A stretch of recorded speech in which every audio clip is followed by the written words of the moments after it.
सर्वे वै देवा देवीमुपतस्तुः कासि त्वम् महादेवीति सा ब्रवीदहं ब्रह्मस्वरूपिणी मत्तः प्रकृतिपुरुषात्मकं जगत्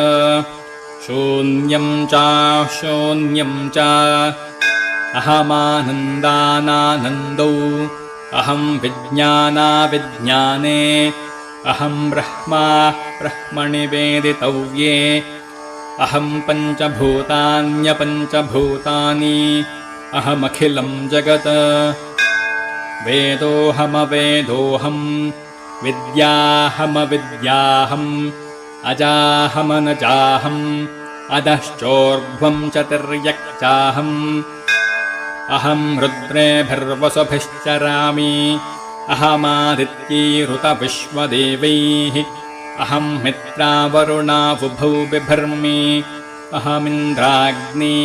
अहमश्विनावुभौ अहं सोमं त्वष्टारं पोषणं भगं दधामि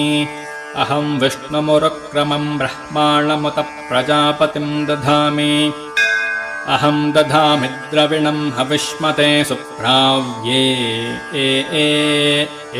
यजमानाय सुन्वते अहं राष्ट्रे सङ्गमने वसूनां चिकितुषे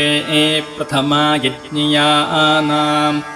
अहं सुवे पितरमस्य मूर्धन्मम योनिरप्स्वा अन्तः समुद्रे य एवं वेद स देवीं सम्पदमाप्नोति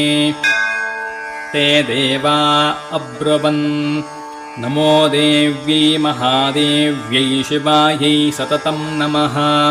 नमः प्रकृत्यै